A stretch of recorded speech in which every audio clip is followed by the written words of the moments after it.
else is done. And even when what they are referring to has also been under discussion. And whether in your mind you agreed or not, what has come out of you, if it's on record, you definitely have a problem explaining why you would agree one thing in the room, and then when you are out in speaking to the media or to whoever, you say a completely different thing, or even renege on what you actually said you are going to do. So that is one part of it. But somehow we've been limping through this all the way. Some things done, others not, others half. And now maybe possibly with the time taken and effort, we'll find ourselves in Washington, which I should have started with. I think the fact that there is even a possibility of meeting in Washington and discussing or agreeing or signing anything is a good effort. For all the years before, we haven't had anything like that. We have had people come visit us, visit Rwanda, Congo, and rush to the UN and the Security Council and make decisions and make announcements and pass resolutions. That's why in the first years we spent a lot of time on that without really having anything tangible in place. I think this process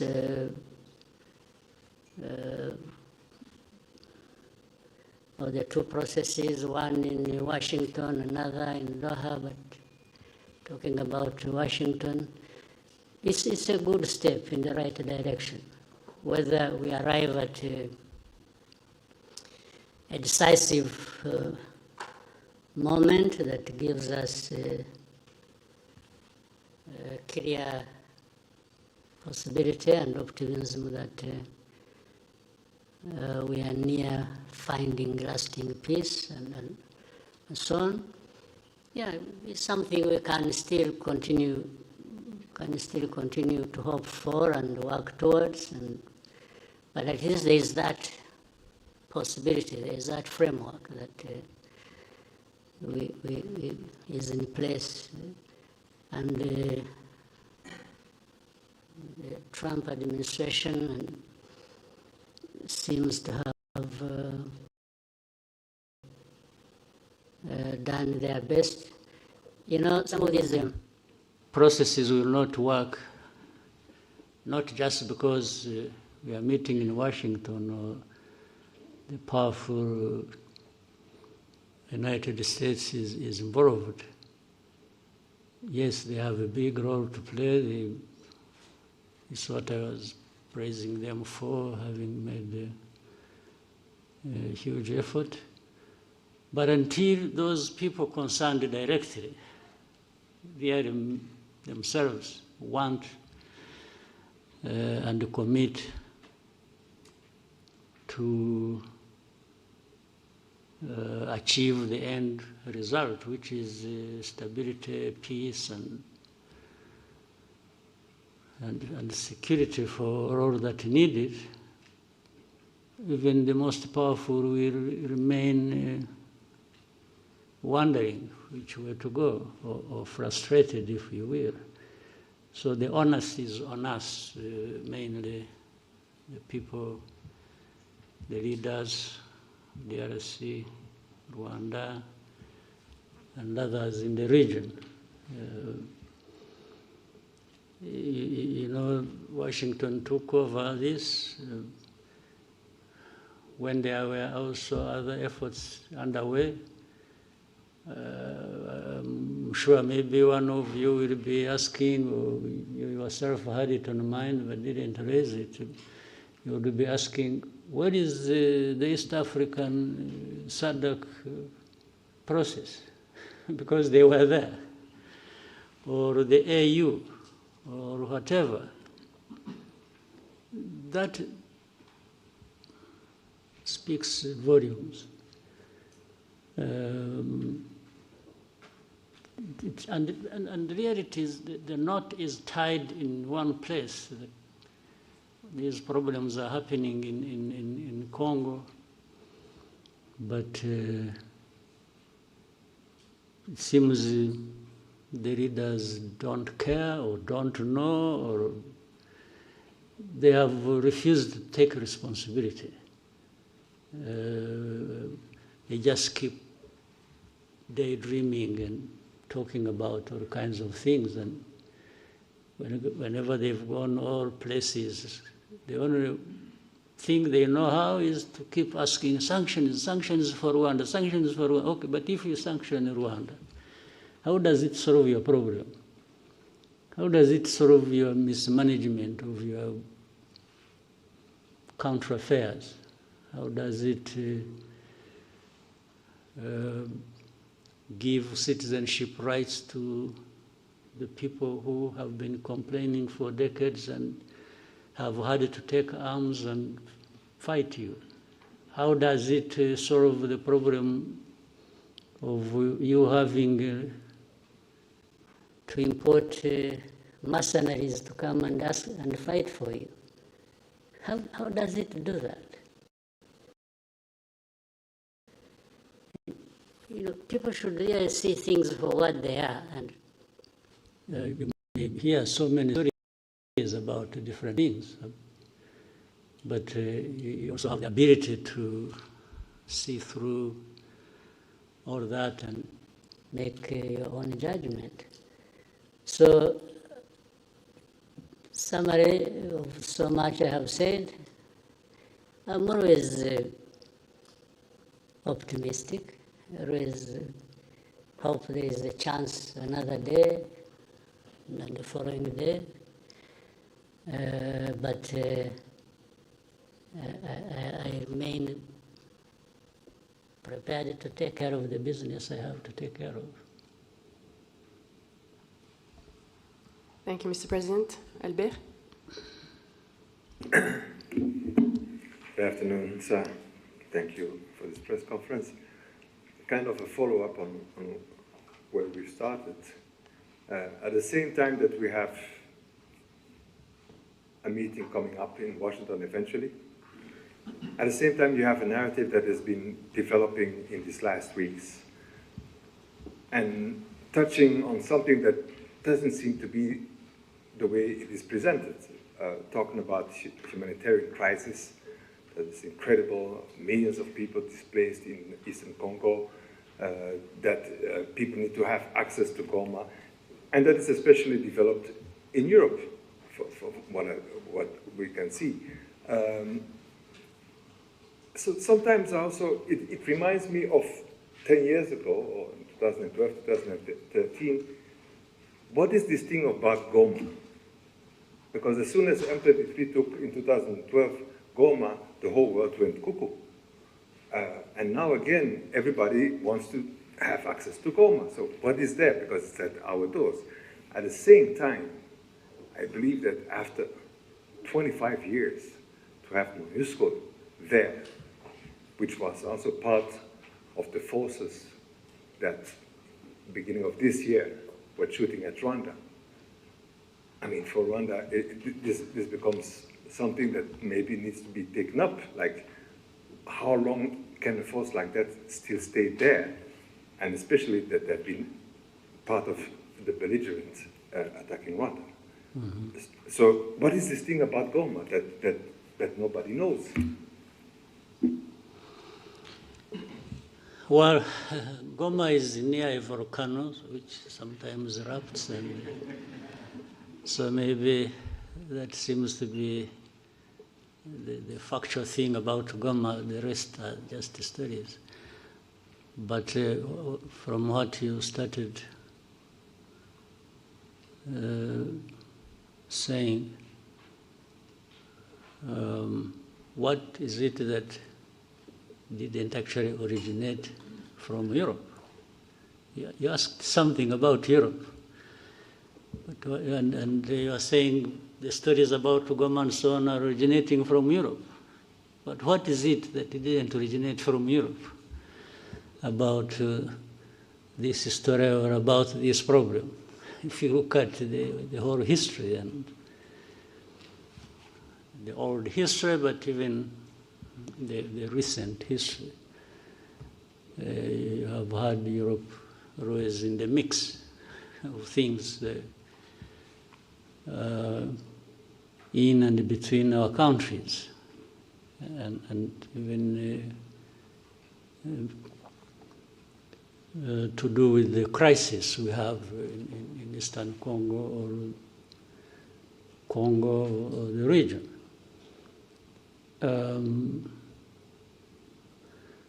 For about Goma, I don't fully understand.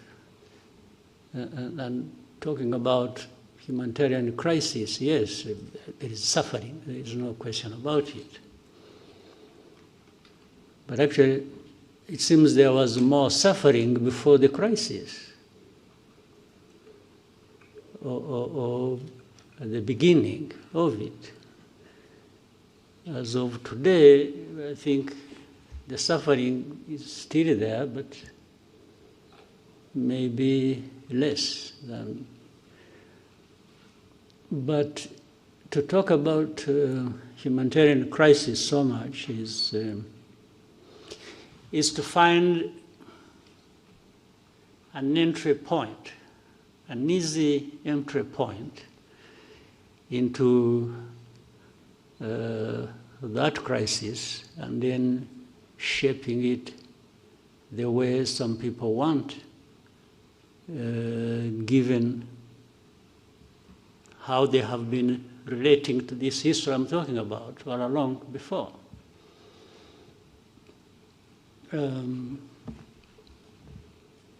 You cannot talk about just crisis or humanitarian crisis without highlighting the root cause of that. And people have always avoided bringing up matters to do with the root cause, because in the end it exposes people like that. So there is always a way to shape things in a manner that there is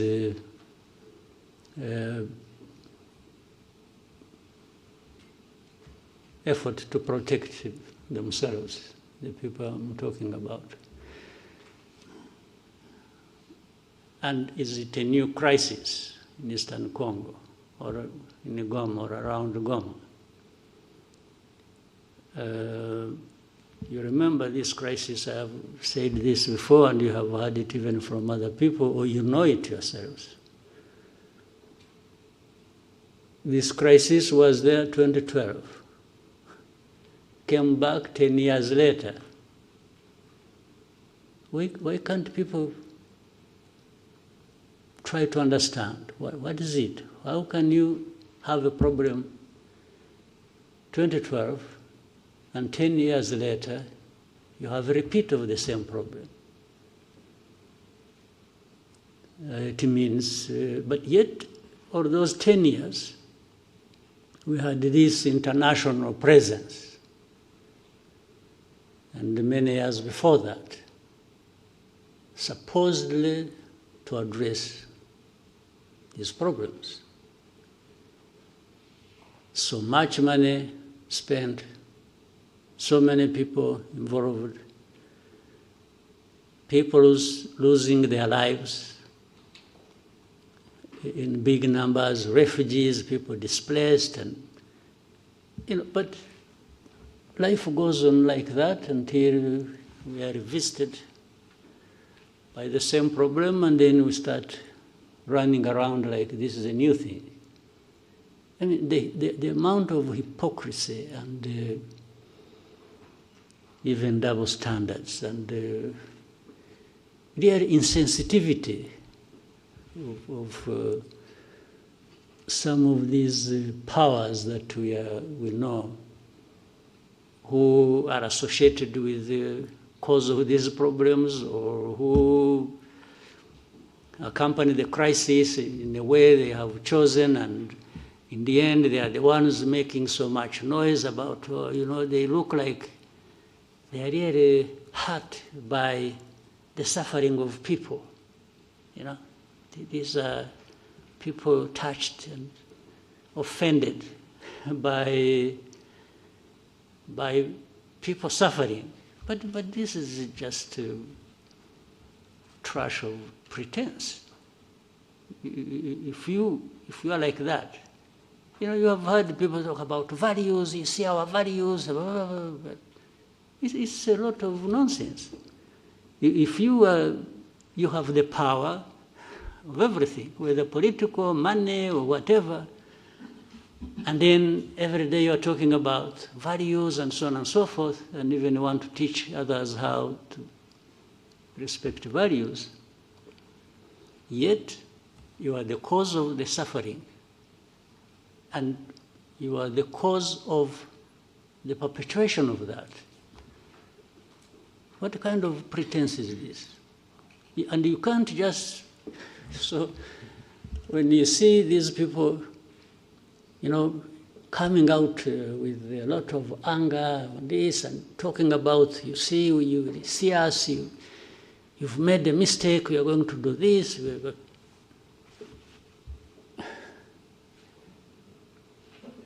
In the end, all they are doing is adding more suffering to the suffering that is already there. It's not actually addressing any problem. So Goma, but if anyone wants Goma, that's fine. For whatever reason, whether it is ritual or, some believe in witchcraft, they would want to go and pray in Goma and meet their witch doctors there and so on and so forth. Still, you know what? Goma it's not functional as of now, but it is in the hands of some people. You go and talk to them. But if I were the one, now let me be myself, let me tell you the story. If I were the one, you come and I'm the one controlling Goma, and you come to say, I want to use Goma. I say, fine. But these are conditions. Goma is part of my problems that I face with the government. And now it is in my hands. I will not give it to you until you show me, alongside that, how you address my problems. Well, I may sound speaking for these guys, but I'm just reasoning. If I were the one, you want Goma, you want Kavumu, or Bukavu, or you want the whole of Eastern Congo back, fine. I have no problem with that. It will only come with you addressing my problems. You understand? In my long history, in my judgment, that is what I learned over so many years of fighting for my rights and for, people have, they sacrifice, they do what, but Unless they have no reason they are sacrificing, that's a different issue. But if they are, everything should be put together. You want this, I'll give it to you. I have no problem. But we came to this point because of this reason. So if you don't address that reason, how do you just expect you cause problems? And then you come and say, you know, and this I'm saying because, again, for me, what you see is what you get. We used to tell the Congolese from the beginning, when we would be in the discussion, and it's like you see leaders behaving like, it's like, you must do this, you must do that, and they are the cause of problems. So I used to tell the leaders of Congo that asking, or in order for us to have security in our country and have peace, and that we have fought for so many years in the past, it's a must. We must give each other peace. I can't ask anybody for peace as a favor they are doing to me. No. For us to have peace, I beg you, and you have to do me a favor to give me my peace. That's a different world I don't live in myself. I cannot ask anybody to do me a favor to have Rwanda secure or to have my right. Well, initially maybe I can ask you to do a favor, tactically, I can say, please, I beg you, I can even kneel down if you want. But if you don't give me my right, then it means a fight. We will fight, no question about it. So there is no way, where I'm concerned, you can do me a favor for my right. Who are you after all? Who are you to have everything, including my own right, that you can control? How? Who are you? What gives you that right or power to be able to do that? So I've given you more than you really wanted, but Goma is part of the problems we have in Eastern Congo. And yes, Goma should go back to its operations as an airport. But what is it that stopped it being so in the first place? So you must address that. You want to address humanitarian crisis. I agree. There must be a way of doing it, taking on board the fact that there is what is causing the humanitarian crisis, and that must be addressed. Right? So, anything else about Goma? Well, somehow there is also another side of the whole story that has been kept repeated, especially now it's still alive in Europe. It's about the looting of minerals and all that. I mean... Again, that is nonsense. Exactly. They looted minerals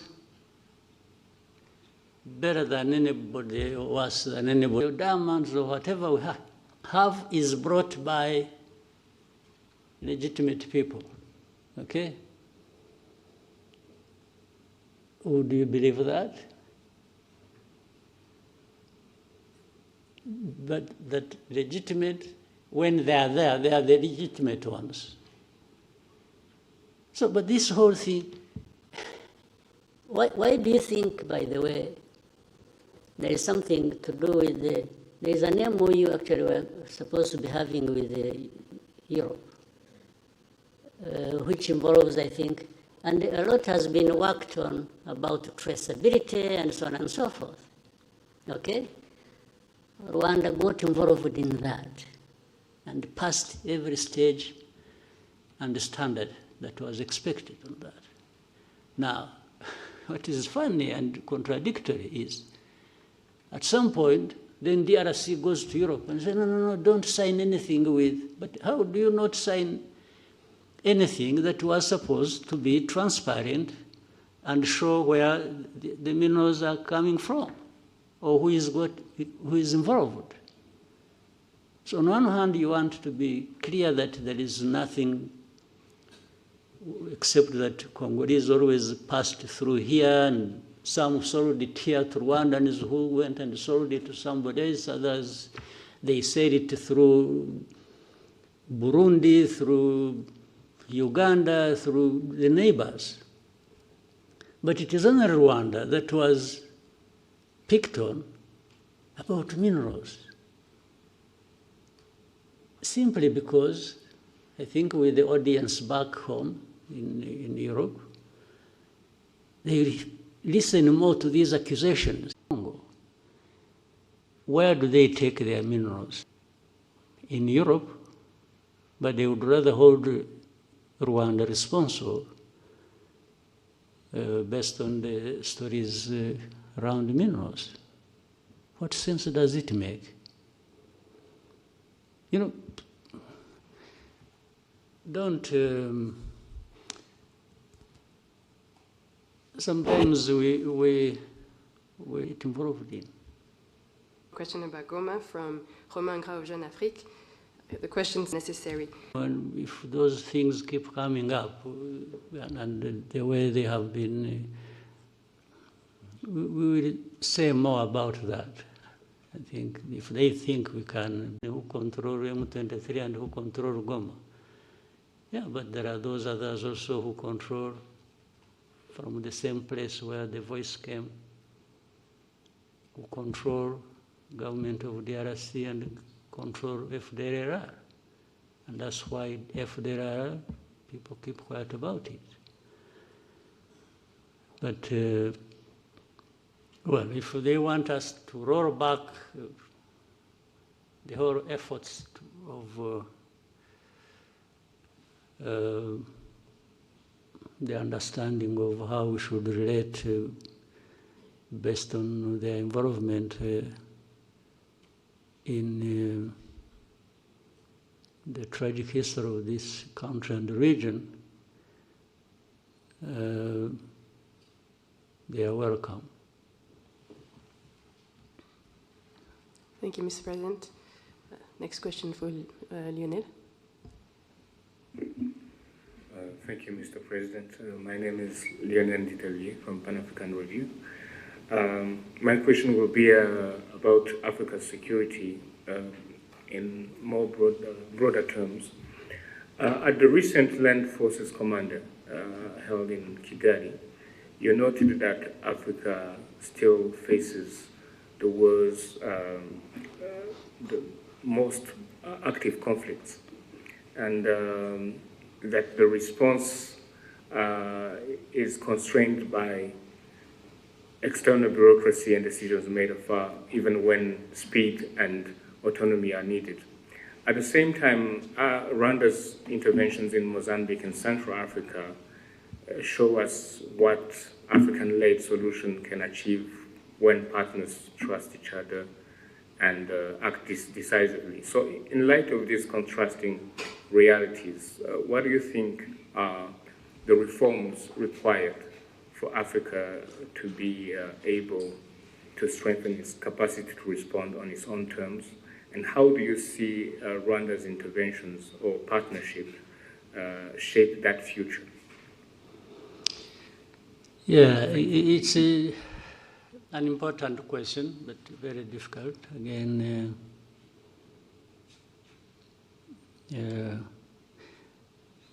I think, if I remember the saying, you can take horses to the well to drink water, but you can't force them to drink. You take them there, but it is the horses to drink the water anyway. If they don't want, you can only stand by and watch, isn't it? So I think Africans, we have everything. We have the water in front of us and we are thirsty, we should be drinking. But we find an excuse for not drinking the water. I don't think we need anybody coming and whipping us into that. So when the Africans decide to drink the water that they actually badly need, I have no medicine. I can't.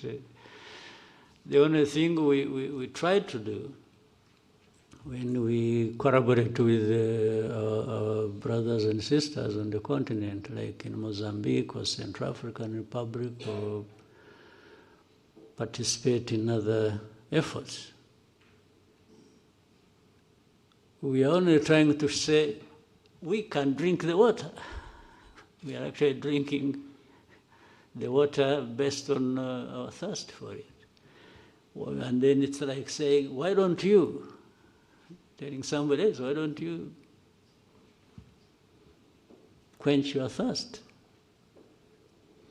So, I don't know. There is nothing Africa doesn't have, actually. All these things, or these areas where we fall short, I can only be surprised and say, why? Why do we keep falling short on everything, including the provision for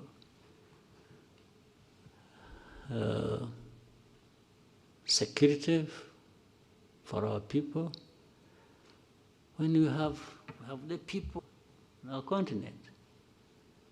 So what do we want? What else do we want? Or what do we lack?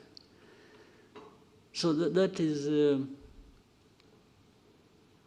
it's a pathetic situation.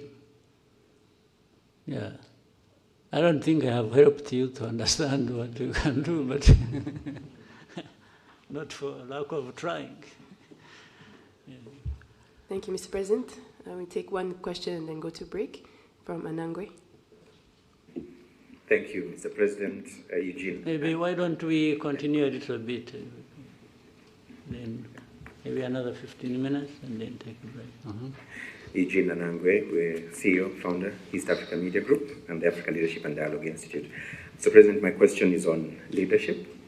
And I listened to you keenly at the recent Unity Club forum, where you challenged Rwandan leaders to reflect on what's holding Africa back. And I remember you talking about feeling that this is linked to leaders who pursue individual gains.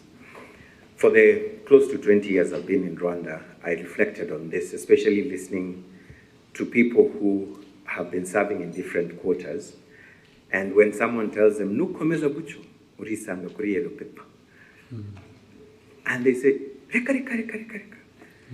And the reka, reka, reka is not because they don't want to serve, but because of the pressure to deliver that leaders in this amazing country go through. The pressure to deliver without apology. Exactly, yeah. Yes. And this brings me to the question of your style of achieving this culture. I know of countries where people will kill each other to get those positions of leadership. But here, not everybody can take that pressure to deliver without apology. So if you were to deliver a lecture at President Kagame's School of Leadership, what would those three things be that you'd say about this subject of servant leadership that happens in this country? And then the East African community, the momentum seems to have died out. Checking on ground, people feel like it's not the same pressure, the same momentum that was there. I know in this room, half of the people might not know who's the current chair of the ESC Heads of State Summit. It's not like long ago where there was a lot of hype around this. Something must have happened, Mr. President. I don't know if you also feel the same. What is that might have happened? And what do we need to do to be able to bring back that momentum that we had about this fastest growing regional economic bloc? Thank you. Well, to start with the last, I think you hire different people. You hire different leaders and see if they can. But leadership is a broad subject and always discussed in every corner and part of the world. It doesn't mean one thing. Many people have different definitions or interpretations of what should happen. I'll give you my take. It's so simple. First, leadership isn't about just serving yourself and being proud that you've done something for yourself, except you can do that only if you are delivering something. Because if you are leading people and you are delivering and you see the benefits reflected in the lives of those people, then you can have personal satisfaction and pride. So this is different from what I started by saying. If you lead and you're so much involved in what you can do to benefit yourself, that's the opposite. I can only serve to benefit myself by being satisfied that my role as a leader is benefiting those I lead. Well, but that then becomes the theory, the broader theory or philosophy of leadership.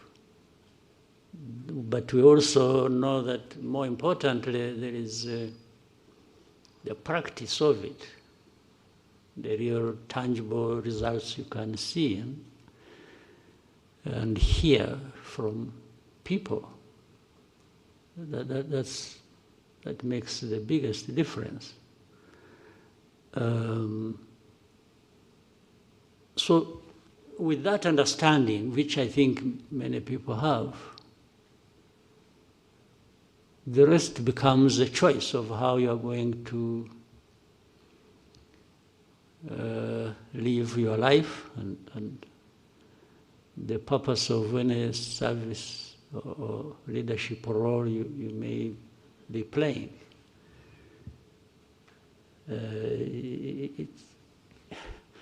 We can learn the theory, but in the end, the practice is ours. Yes, you can study and have degrees bestowed upon you about leadership, and you can be an expert and be there actually teaching leadership, and everybody moves out of the room energized and feeling on top of the world. But the moment you step out of the door, the choice is yours. How you use that energy to fulfill the obligations that the theory was talking about.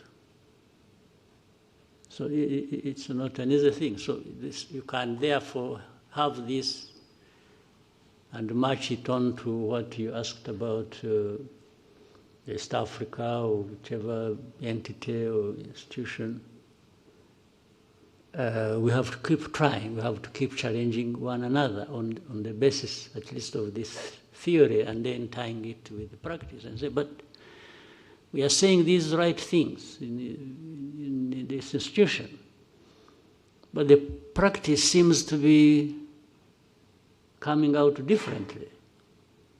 So you have to agree that's how issues of accountability come in, because people they understand the theory but have failed on the practice, and they are causing damage to those they did. And therefore, that's when you say, if you are found to be doing this and you run into this and you are causing suffering, then measures should be taken. By doing it intensively, I think you reduce on the damage that is caused by bad leadership. So, as you said, at a personal level, I also confess, I tell you, I have no apologies to make for. And then I tell my people, you know it very well. I have said, by the way, when you get tired of me, get rid of me. I'll walk away without any, I will not fight back. If people say, no, you are becoming too much, insisting, too much is not just in time. Too much can also be how much you do in time that disturbs people, okay? But accountability and the desire to have results is not for the half-hearted, no. So by nature, I found either I'm doing it, unless somebody shows me saying, what? There's something wrong you are doing. I listen, by the way. I also have ears, I have a sense of trying to listen and learn, but if nobody comes up, and we all agree that what we are doing is the right way to go, on that one I push everybody in my domain as much as I can. But age is catching up with me, so I have some reduced energy, not like I had 25 years ago. But I still have, I can still bite. I still have some, right. Thank you, Mr. President. Vincent? Marco's Excellency, Vincent Gasana, Katie Press. Bear with me, sir, I'm going to go back to the DRC crisis, which continues to cause instability, insecurity, and of course, devastation for the people of Congo. It seems to me, sir, that the main factor perpetuating the crisis is what is a determination by certain Western governments to direct away from the attention away from the causes, underlying causes of the crisis, and instead just seeking to make Rwanda some kind of sacrificial lamb for every sin to do with the DRC. Now, I appreciate, sir, that Rwanda does not have the power or the influence of these nations, but it is nonetheless a sovereign nation, a sovereign member of the United Nations, African Union, and other similar bodies. I wonder if there are any mechanisms within these bodies where Rwanda can table motions to hold these governments to account, not just to give Rwanda respite, but most importantly, really, for the sake of the people of Congo who suffer the most from what is a profoundly egregious cynicism, which this government seem to think works in their interest. Thank you very much. Yeah, again, it's, I can say we are trying, and we'll keep trying. Maybe every day that comes to pass has brought something new and looking forward to the next. But this is the state of affairs in the world we live in. There are these things that are never straightforward, and much as we may deny it and keep running away from it, it's that saying, having might tends to make people right or give them the right. So we have had this for a long time. They might tend to think they are right, and they don't care, even when they realize that what they are involved in is wrong.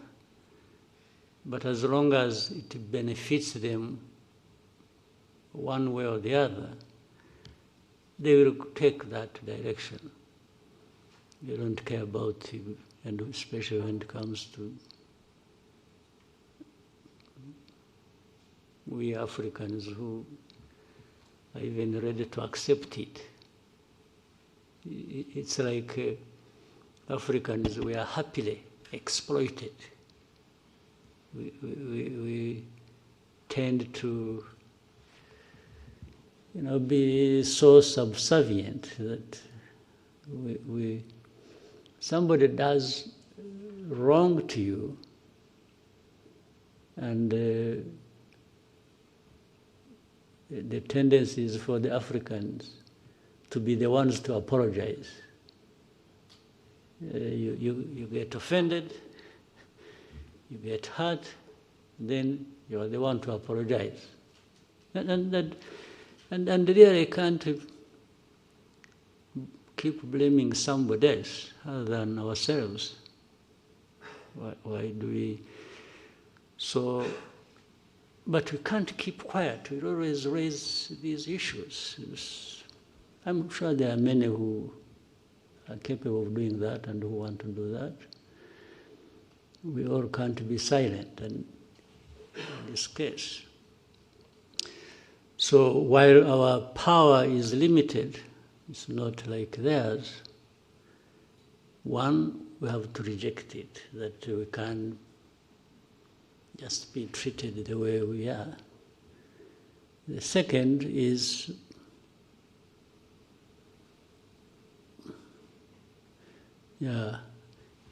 we even have some way of fighting back. Fighting back includes to keep exposing the truth about all these lies and the suffering that is brought upon us, we Africans.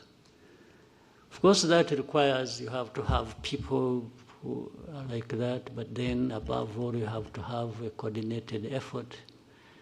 That's why there is always a search for Africans. You are talking about, you are from Pan-African something. Yeah, the Pan-African means really working together, finding like minds to, and not accepting that we can, whether at individual level or at a collective level, we just have to. So there is always a moment, there is always a chance, there is always a place where even speaking up and speaking out makes a difference. That's what we have to do. And knowing that most of these crises, actually, when you look a bit underneath, there are things like this. We are talking about Congo a while ago. There's nothing between Rwanda and Congo and the conflict thereof. There's nothing that is just Congo and Rwanda. Underneath, there is a volcano, yes, that you have to contend with. There are these external factors and actors and forces that are operating. So the moment you are conscious of that and keep finding ways to minimize the damage it causes, I think the better. Mr. President, we'll take one more question coming in from William Wallace of Financial Times. He's asking what is causing the delays to the Washington summit with DRC.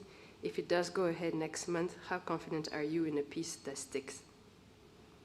Yeah, that's almost like another question I answered earlier, but what is delaying, I can assure you, has nothing, does not come from or relate to Rwanda. That's I want to confirm that. It comes from somewhere else. I don't know, maybe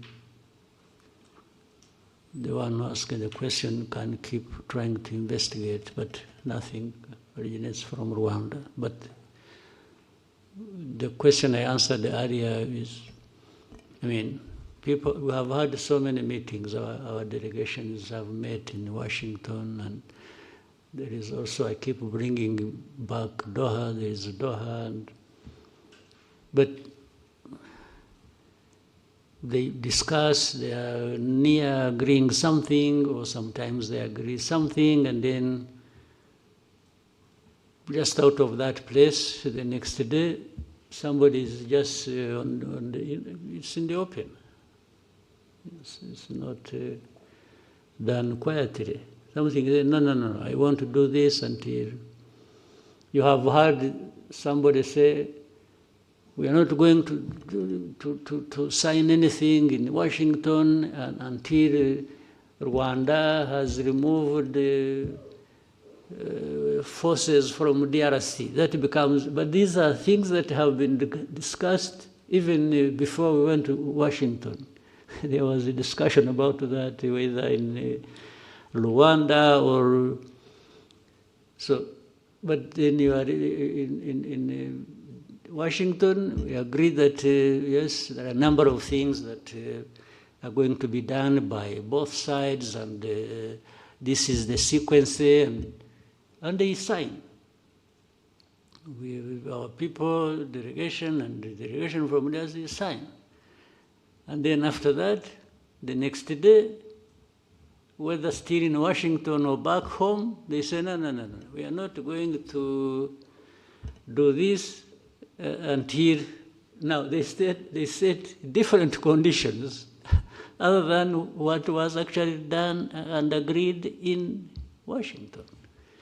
So this is what delays the things. So for us, we've been here waiting.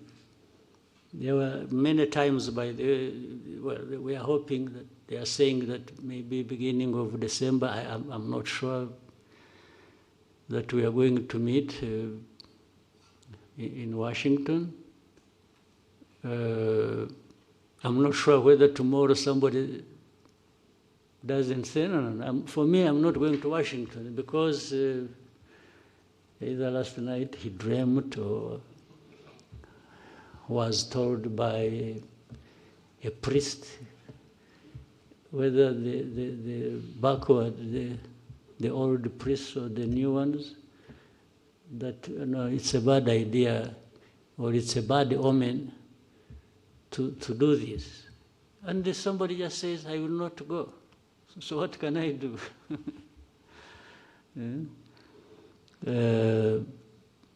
But we are still hopeful that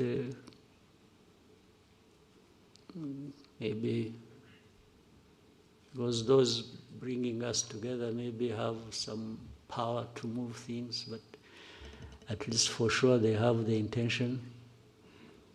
So we will wait and keep hoping that it's not just about a trip to Washington, it's about making steps towards finding an agreement that can help us start a process that will bring peace to our region and to our countries. Thank you, Mr. President. We'll now take a 15-minute break and come back. Maybe 15 minutes or even 10, and then we... But you forced me into a break. I welcome it, and I welcome it anyhow.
turi muri village Urugwiro ahari kubera ikiganiro nyakubahwa Perezida wa Repubulika Paul Kagame agirana n'itangazamakuru.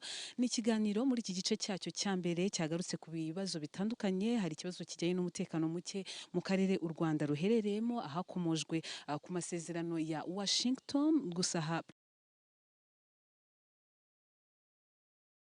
Perezida wa Repubulika Paul Kagame akaba agaragaza ko uruhande rwa Kongo rukomeza kwirengagiza nkana ndetse no gushaka gushyira mu bikorwa ibikubiye muri aya masezerano. Hari kandi ibijyanye n'uko umukuru w'igihugu yaragaragaje uruhare rw'ibihugu byo mu burengerazuba bw'isi bwitwaza nkana kurengera uburenganzira bwa muntu, ariko kandi ari bo ntandaro y'ibyo bibazo.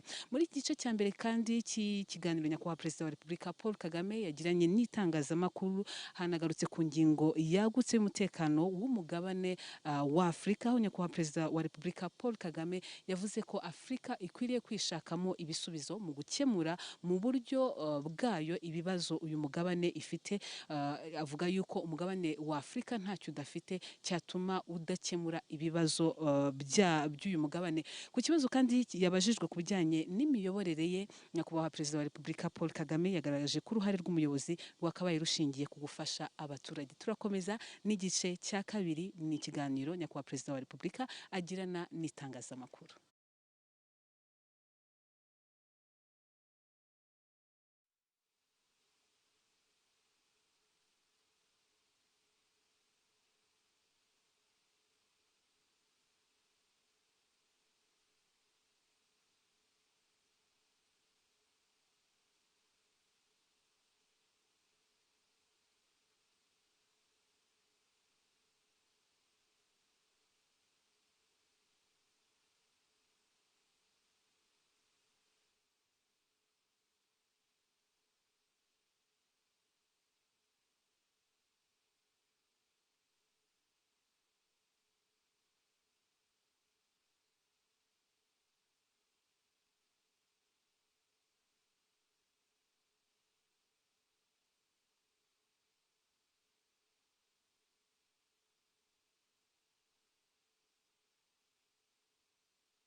Thank you for the break, Mr. President. We'll proceed right away with the remainder of the questions.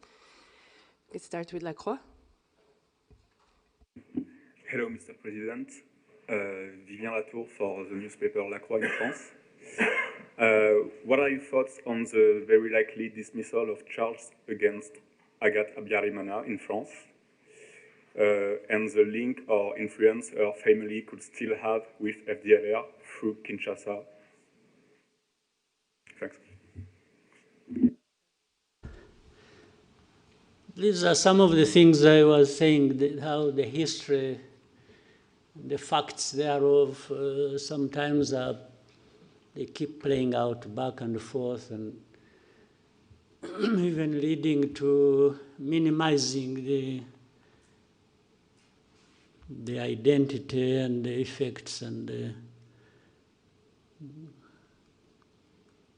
real bad image of FDLR. And you see it playing out in different places and ways. Yeah, in the recent time, years, months, we are aware one of the sons of the son of Abiyarimana, and some of the people who ran away from here, by the way, who live in Europe, United States, and have been active on this agenda of FDLR. And they've been recruited, they are financed, they've been forming different things under the tutelage of the president of DRC, personally, not even we follow, we see the visits, the many visits they pay to DRC government in Kinshasa, and we follow their activities they are enabled to get involved in. There are even those who used to be the officials of government who ran away like 20 years ago, again because of association with FDLR or other activities to undermine the integrity and fail the government so that it doesn't move forward. So you can link these things. You see the FDLR being covered up by some authorities in Europe and elsewhere, then the family of Yarimana and individuals who were active in what happened in the tragedy, like his wife, and they are in courts of law, the cases are treated the way those powers decide.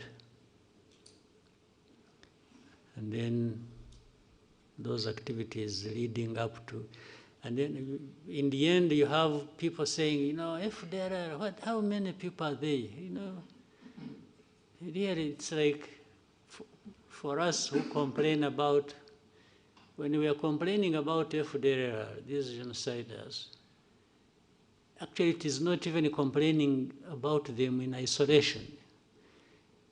They are strengthened, they are made effective by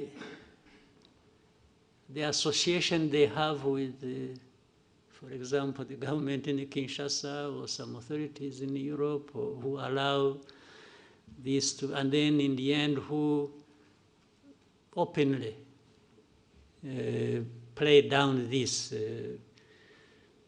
So you can put all that together and form a picture of how manipulations and wrong things have been going on around this problem of FDLR, but also how that relates to what is happening in Eastern Congo, or in Congo, and the noises that are made after that. Then you see resolutions that the UN sort of not bothered about FDLR, and not even bothered by those who support them, and trying to distance and make them innocent, those who support them. So it is in that form that we see even that case, how it has evolved. It has something to do with all that. Next question from Theodore.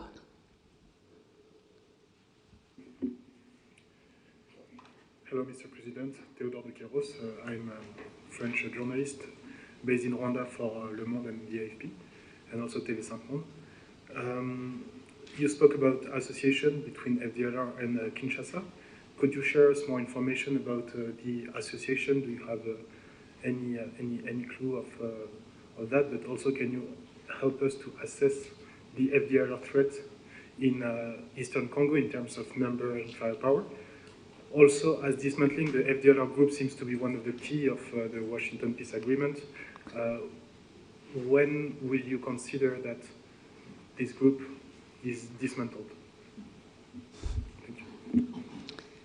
Well, everything I have said, even here, about FDLR and those who they are associated with, explains that. I don't know whether I just have to repeat myself.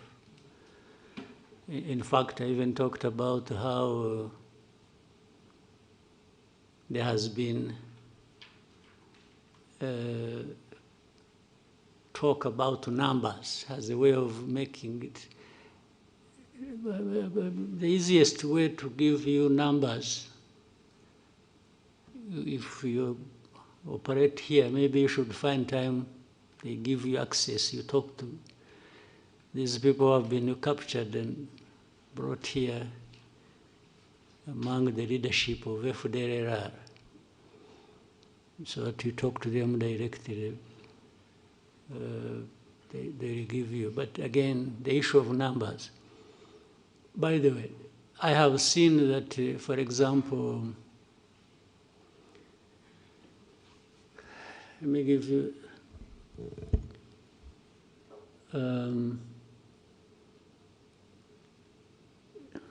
you know, in Congo, there are different forces. Let's say there are forces of Burundi, big numbers actually. Last time, since we talked about Goma, that even before, just before Goma fell, Burundi had in Congo over 10,000 troops on the ground. Then you know that there are Ugandan forces in the areas of Ituri, Beni, and so on and so forth. According to DRC, these are invited, so meaning they are there legally. But for the forces, for example, of Uganda, one of the reasons they are legally there or invited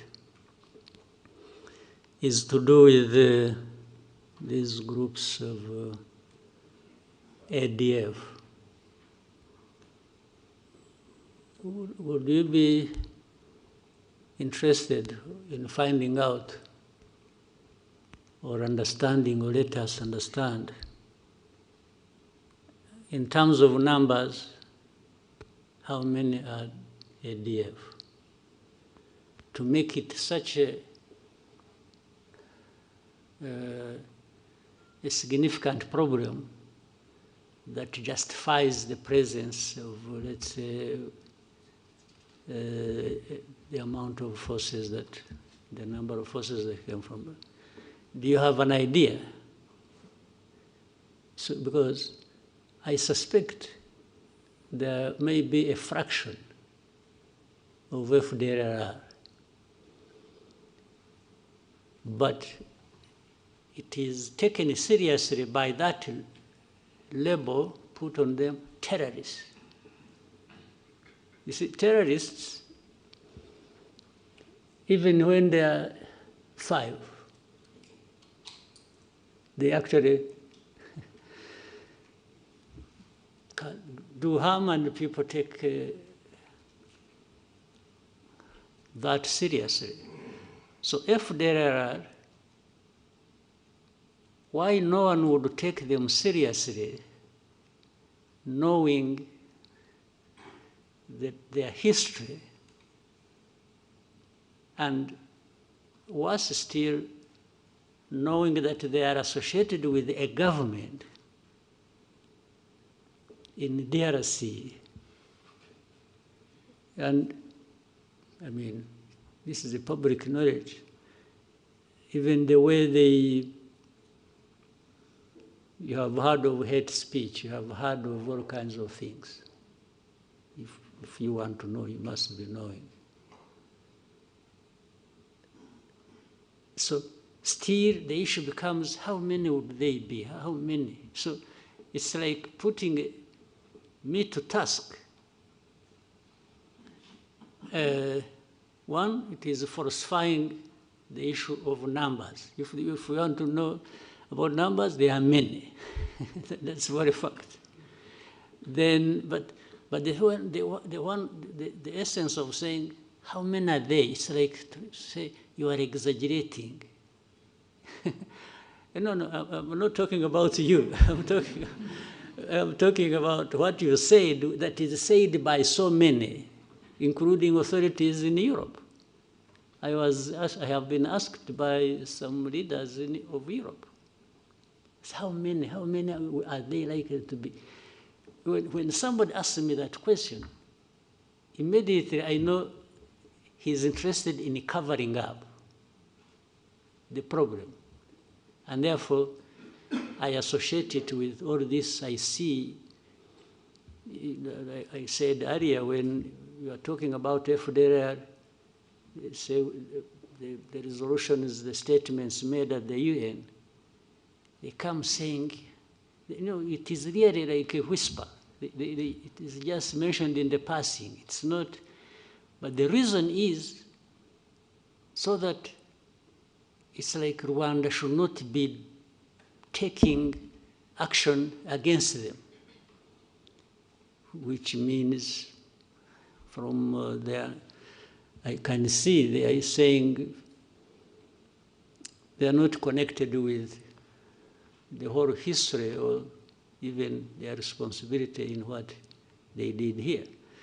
Well, by the way, they have also questioned even numbers of those who were killed in the genocide.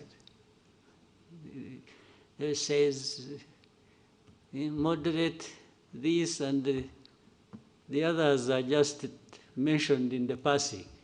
It becomes an issue of moderate people who died. It's not about the mass of people who were killed in the genocide. This has been a subject of discussion and debate unnecessarily, in my view, for such a long time. So, the connection with between FDR and the Kinshasa government, my friend, I'm sure you know. And as a journalist, I'm sure you investigate, you should be knowing. I don't know whether I'm being tested to show how much I know, because I'm being asked by people who know. Then we can put it another day. Next question to New Times. Thank you so much, Mr. President. My name is James Munyanez. I'm from the New Times. Mr. President, you have previously said that Africa's instability is often the result of leaders failing their people, and that coups are symptoms of deeper governance problems rather than solutions. Mr. President, with the recent developments in Guinea-Bissau, and in other places before that, like Madagascar and other areas across Africa, what do these developments reveal about the state of governance? What is that? What do these developments, like the coups that we've been seeing, reveal about governance, the state of governance on the continent, and what should African institutions, and particularly the leaders of Africa, do differently? Because, Mr. President, there's a sense increasing among young people that maybe you have leaders that kind of protect a club of leaders across the continent that kind of protect each other. So what should leaders of Africa and what should African institutions do differently, Mr. President? Thank you. You know, first time when I heard about the coup in Guinea-Bissau. Even now, I'm not sure really what happened. But when I heard it first, I thought somebody was carrying a coup against himself. That was my first reaction. It didn't appear to me like there was a real coup taking place. Even now, I need some time to confirm. But let me assume it happened, or that in Madagascar happened. For sure it happened, because I think somebody's on the run and there's another one sitting there. To begin with, it means I'm vindicated in what I said that you referred to. And maybe we'll have more coups. And so be it. That is my approach to that question. If there are going to be more coups anywhere around the continent, so be it. Because I also believe, true, where coups are taking place, there must be something wrong that has been happening, even all along. You can assume, you can read stories, you can see and appreciate and like something, but once there is a coup, maybe 90% plus, it means in that place there has been a problem people have been not talking about or covering up or something. Now, I don't know whether you want, again, my opinion, which I have.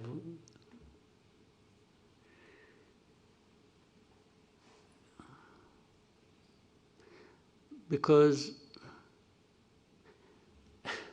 what is interesting, some of these coups are happening in a place where these, they are happening in places where these people who make judgment about us, the West, have been praising leaders. Okay? These coups only happen to tell these people you've been telling lies. Tell me, and maybe you can think about it and investigate and find out later, you'll tell me later.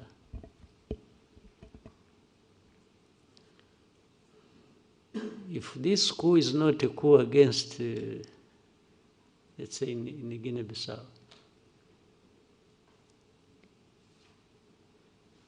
what do you know about Guinea-Bissau that tells you, you know what? Such a coup should not have happened. What is it? Because, or even go to Madagascar and tell me, you know, the way I know Madagascar, the way I've seen, why should the coup have happened? When we ask ourselves the questions in that form, we might then get to understand whether there are underlying problems or there haven't been, somebody just out of madness acted and overthrew a government. So the young people you talked about, you call them Gen Z? Well, why did you go to Z before you went to Gen Zero? I mean, the last resort, maybe. Is that what it means? I'm just guessing. Still, there are an expression that something is amiss. It may not even mean that they are always right. You see? But I would rather than, for those of us who are still around and don't want to be overthrown, we may need to find a way of making these young people responsible also, so that they feel they are part of, and therefore no need to overthrow. You see what I mean? Because there are so many, they can't all also be operating recklessly, collectively. Maybe some young, some hot heads among them can mobilize others, but still to move the whole mass to do something. So before they do that, it's our responsibility maybe to do something so that they have no need to do that. Because where does it end up anyway? I haven't heard, except in a very distant place, but also differently. I haven't had any of these ones go through that process and becomes the leader. So they always end somehow, maybe for another year, for another term, okay? There is a way to do things and to have a conversation in a manner that they become part of. And they become part of, if a country, because countries have problems, mine has problems. And people necessarily do not get everything they want, because there are real problems that people say, this country, if I use my example, wouldn't have everything as they wish to have it. But it is my duty, and for those other leaders of this country, to be out there transparently explaining to people why there are these problems,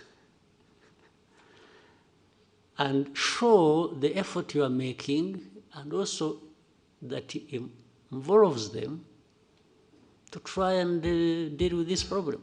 If somebody has a problem they understand, they won't be violent. They'll even be more sympathetic. They'll be a bit sympathetic because they know somebody, let's say you may say you want a road there.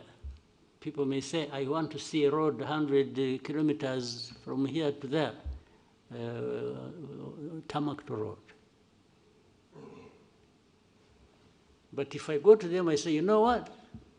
I'm really trying to put this road because I also think it should be there.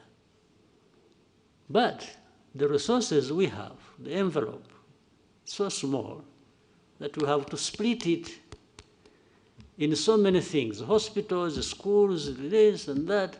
So I'm still falling short of the budget to take care of these roads. So please bear with me. And then I will also tell them, we see in our tax revenues, we are trying to get money from, but you're also not paying up. You are dodging taxes, you are doing this. So please, if you have, I'll make sure that your money, we'll find a way to making this road. Or, you see, they were used to having these powerful people, the donors, giving money, and I'll tell them, you know what? They no longer give the money. You were used, you were spoiled that these people would provide the money, but they are no longer showing up. Maybe they all have their own roads to build too, and the money is falling short. So, and say, but bear with me, but let's be together. So if you are transparent, and they understand, they don't have that thing because it's not your problem. It's not somebody who got the money and took it in corruption or something. Why would anybody get angry with me if I have explained like that? But if they suspect, no, but you're not sure, you're not taking your this money for yourself, they will not be sympathetic. They may even terrorize and laugh and clap and like they have listened to me, but in their hearts, they are keeping a grudge with me. Yes. So one day they will show up on the street. If it's the road, it's a hospital, it's this, it's that, and then later on they get news about this man who is not, he's building a castle in Paris or in Brussels or in New York, they will come for your throat. Yes, they will, it becomes only a matter of time. They will come for, they'll come at you and you'll face it. So, but for the coups, for me, I summarize what I've said before. In a way, maybe there are good coups and bad coups. There might be a coup by somebody who got high-handed and high anyway, just not 100, but high, and became reckless and thought because he has a gun he will go and take power. That's a bad coup. But if somebody, a group of people say, no, enough is enough. These guys have been telling us lies. They've been doing this. They're enriching themselves. They are cheating us. We can't have it anymore. It's stinking. And they go for whatever form they do it.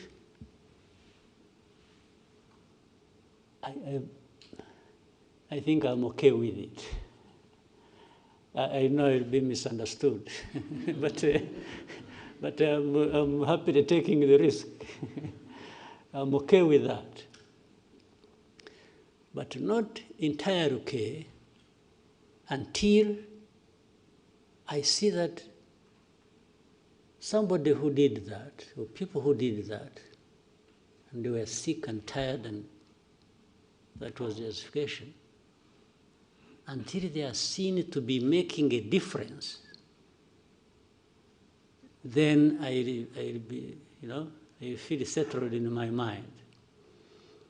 But if you come and do the very things you overthrew people for, or do worse, then why did you carry out the coup?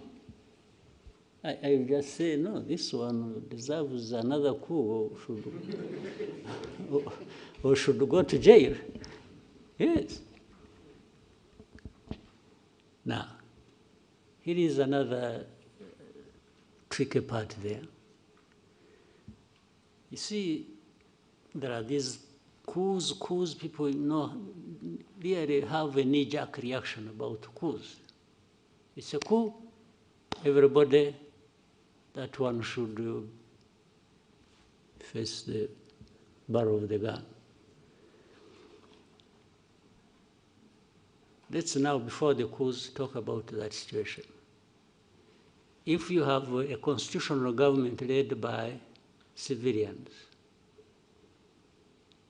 and they are killing their own people, they are mismanaging everything, they are taking all the resources of the country for themselves and taking it outside and literally destroying the countries they lead. And then there comes an election after 4 or 5 years or whatever. You know what happens? People should also get tired of this. If you have that record, if you have that history, should it be automatic that you should continue just because you are a civilian and even when you cheat elections? Do you get it? Because it has almost become automatic that if you are there, you are sure of winning the next election. Okay? Even when you are doing all these terrible things to your own people. So, is it justified to say, yes, this one, even to say at least what? At least he's a civilian, or at least he kills few people, or fewer people, or what? Do you really, can that be a justification? Now, when I'm saying that, there should therefore be a mechanism, maybe at the African Union level, to also hold people, the civilians, who are messing up their countries and who are cheating elections every other day, and they keep going just because they are civilians and just because they are. But the Constitution does not provide for you to cheat the elections, does it? Again, there's a funny example in our neighborhood. This Congo we are struggling with, we are talking about. This man who raises the whole world and causes all kinds of troubles. When was he elected? No, you seriously, you here, tell me when. First time? The second time? No, you are silent, but you should be giving, you must be knowing something. But the first time, he was just handed over by his friend. Somebody should have had won. This is public knowledge. In this one, there was a smoke screen here about election, but elections did not happen. In fact, you are likely to have a third one. It's coming. There's another third time it's coming back under the same fraudulent thing. But when you see these people who talk about democracy, about everything, and it's like they're the first to send messages, thank you very much, congratulations, and even when they are privy to this information, they know it. Sometimes maybe they even encourage them to do it. They give them a call in the evening and say, you know, please, by the way, I have a company that is looking for cobalt. Are you aware of that? You know, company X that is, can you give them, what do they call it? Concessions. Can you give them? He said, yeah, of course I do, okay. That is a deal. A deal for cobalt, a deal for winning elections even if nothing happens, or to win even when he has lost. I mean, you must be aware of these things and how they go. So you can crucify me for my crimes, but when it comes to yours, I also say, I talk about it. So why this world we are in, it's not playing ping pong. It's just because at the same time we are talking about lives of people, right? Yeah. Thank you, Mr. President. Scovia. Mwakoze nyakubahwa Perezida wa Repubulika, nitwa Scovia Mutesi, ndi umuyobozi w'ikinyamakuru Mama urwa Gasabo TV.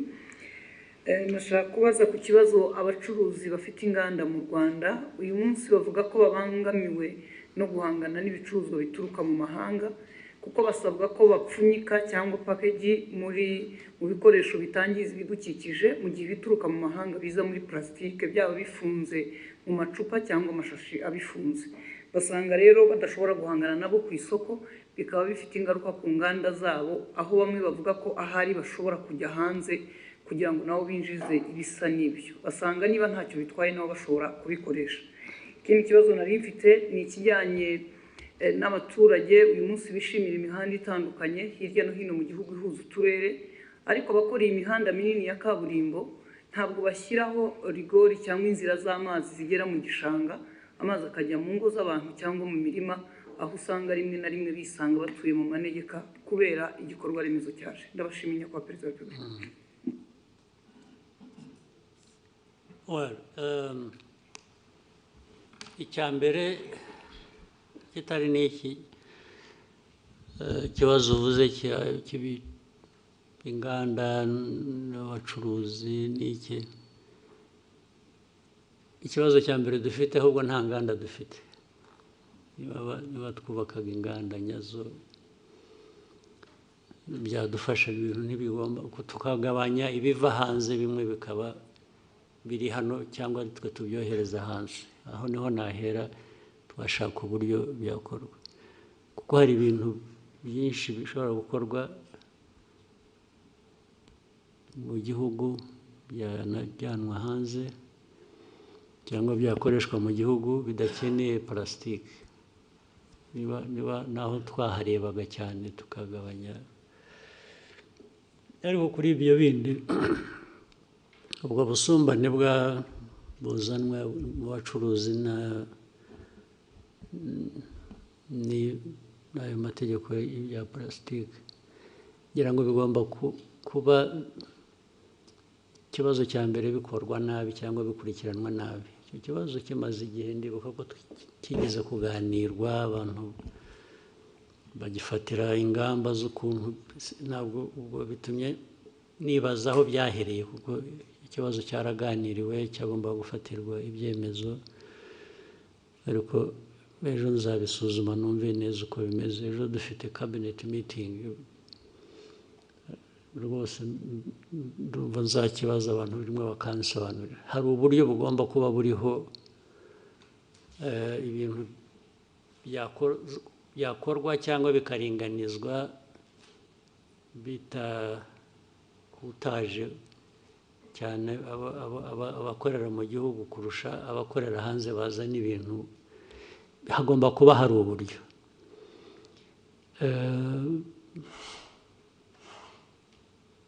Ntibivuze ngo dukwiriye kurekura noneho, kuko nabyo uko byari bimeze twasanzemo harimo akamaro kanini, harimo inyungu nini. Ibyo kuvanaho za packaging ibintu bya plastique, ariko abantu babisuzumye neza bashobora no gushyiraho ingero zitandukanye, ibintu bimwe byakorerwaho cyangwa uburyo byakorwa bikagabanya ubwo bukana bw'abantu batakaza imari kubera ko ibiva hanze nabyo bikwiriye kuba bifite uko bihera, nabyongeraho amafaranga kubera iyo mpamvu, kugira ngo nkuringanize n'uwo mu gihugu wishyura ibirenze kubera ko we yabikoreye mu gihugu. Byose ushobora kubishyiraho rwose tax, ari ukoresha hano nta bundi buryo agomba gukoresha plastique, nashyiraho tax. Ariko byagera kubivana, uzana plastique ayivana hanze nko kuba kabiri. Ibyo byose birashoboka. Hari uburyo bwinshi umuntu yagenda bisuzuma akabiringaniza, kandi udatakaje icyangombwa cyo kuvuga ngo tugomba kugabanya plastique, kuko bimaze imyaka 20 ngira ngo bya plastique bikora. Ntaho mbona byahungabanije igihugu mu mikorere cyangwa iki, nubwo bigomba kuba bifite abo byagiye bibangamira. Ibyo rero byakosorwa. Hanyuma ikindi cyari iki, iby'imihanda. Iby'imihanda urumva ni nk'ibyo nabyo ni nk'ibya plastique wari uvuze. Imihanda ubwo impamvu abantu bakora batyo nabi, bituzuye bikangiza, ni ukutabikurikirana. Kandi nitwe bigomba kuba biturukaho, kuko ari ugiye gukora umuhanda, umuntu wa mbere utanga ibigomba kuzuzwa n'inde? Ni twebwe dushaka imihanda. Niba twarabitanze hariho cyangwa hatariho uburyo bwo gutwara amazi, ikibazo ni icyacu.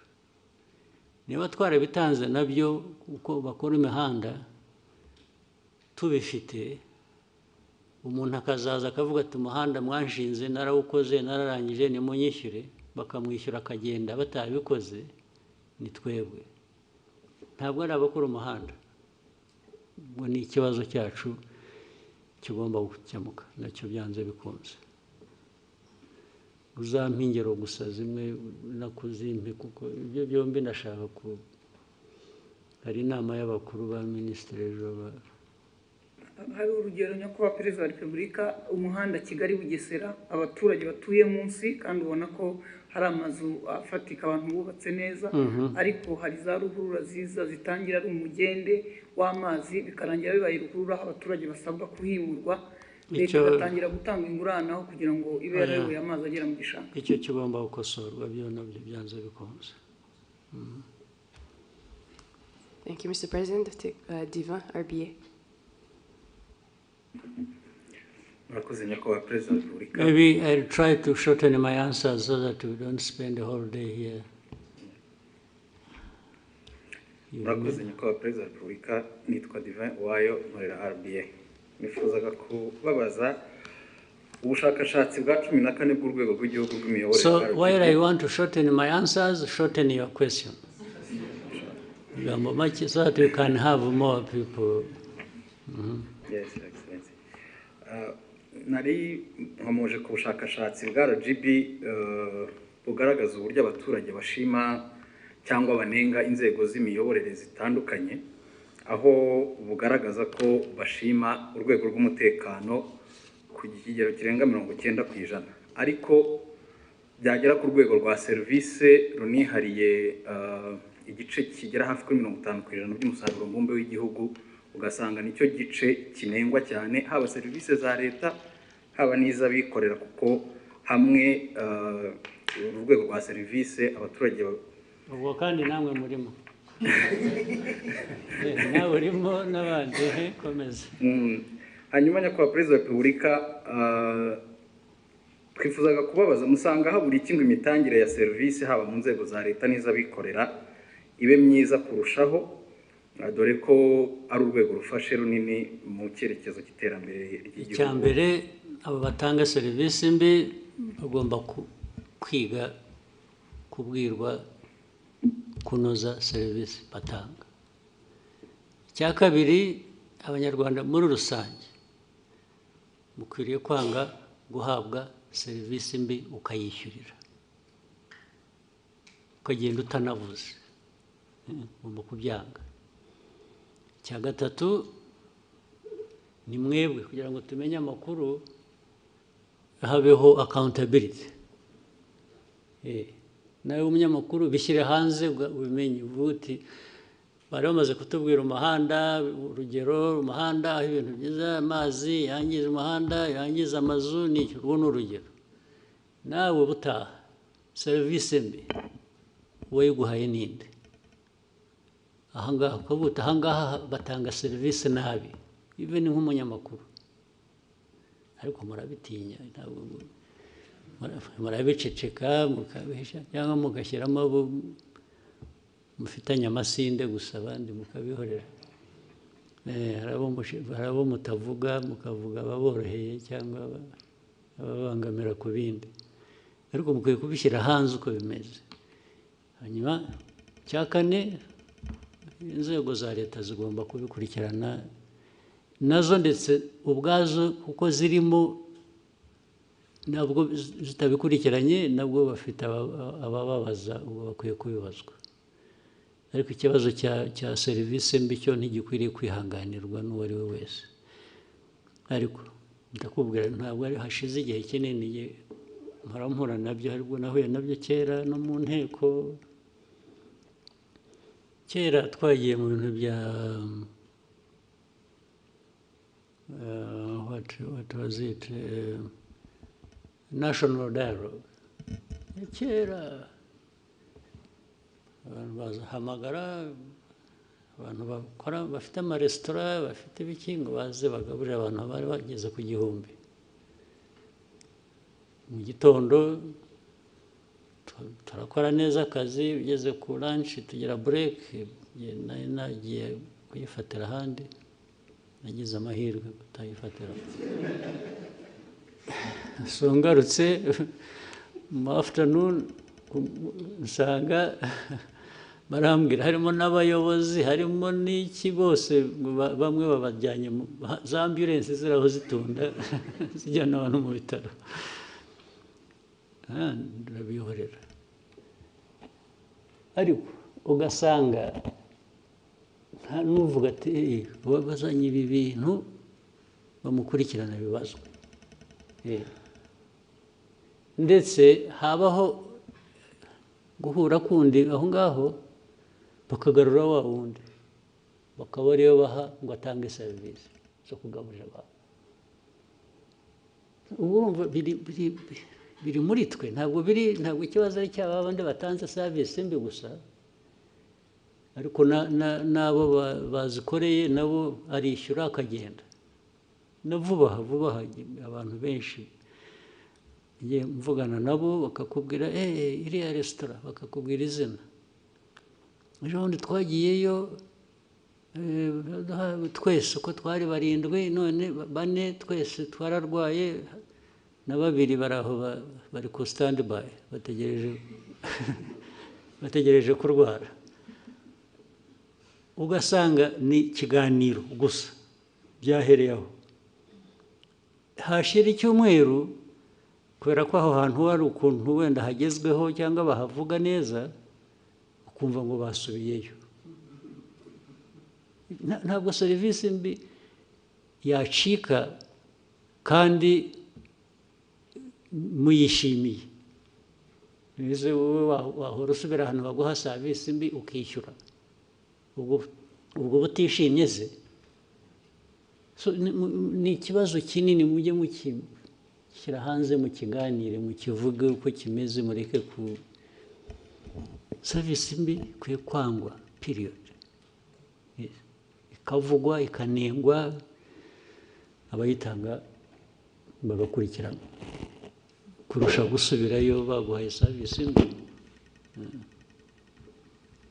Next question for Sam.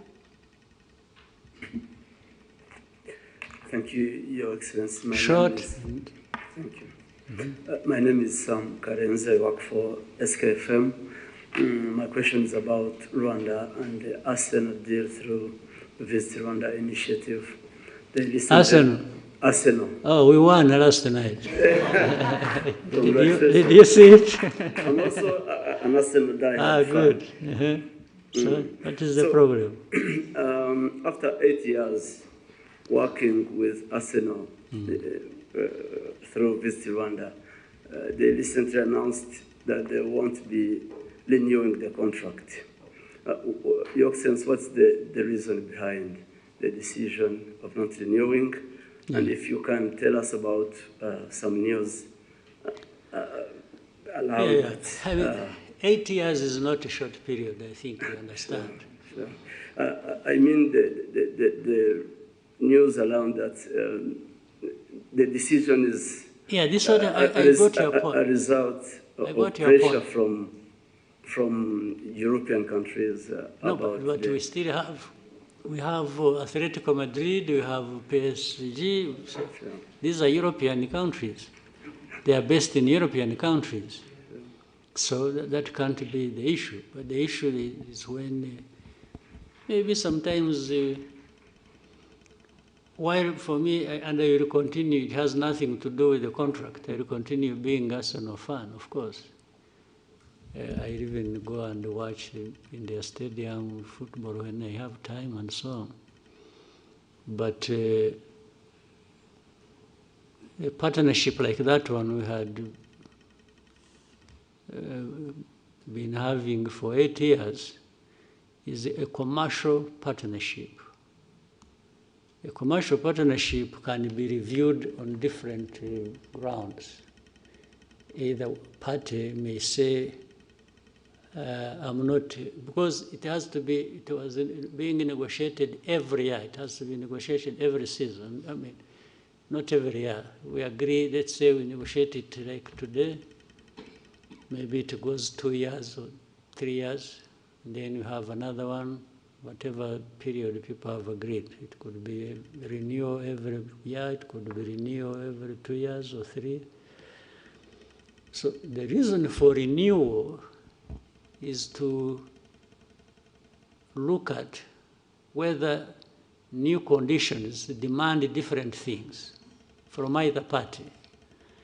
I say, no, from my experience for the last contract, we didn't get so much in this area, and we can't be paying for it so much. And the other side could say the same. Can we adjust it like that? So in fact, particularly this one, there was a negotiation that went on. There are adjustments to be made in the contract. And our people and theirs disagreed on a particular thing and said, no, we can't have this instead of this, or which we have been having, or which we are demanding to have. And reached a point where they said, okay, instead of disagreeing too much, you may find another partner who will satisfy you if you don't want to listen to our demands. This is really what happened. I know why maybe the politics you are referring to. So you remember, again, I think you should learn many things from what we go through. You remember, even now I don't think they have stopped. You remember DRC went to UK and was repeatedly there complaining about our partnership with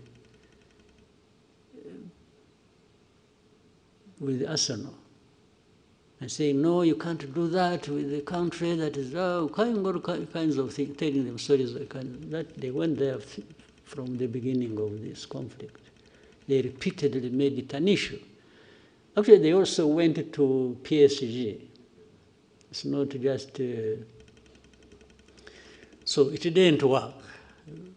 People explained and we continued the partnership.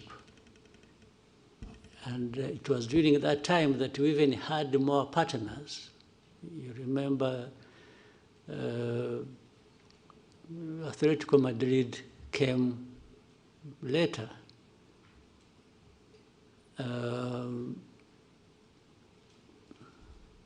What is interesting, when it failed, when the DRC efforts failed, they started looking for clubs to have partnership with. So, yes, that's exactly what happened. If you saw, I think I saw a game yesterday or the other with the Monaco. Somewhere on the sleeve they have D something. Yes. So you can see you are attacking a partnership and you are saying this, When you fail, you go looking for a similar thing. So which shows really they were doing it just to malice Rwanda, not because there was anything wrong with this partnership.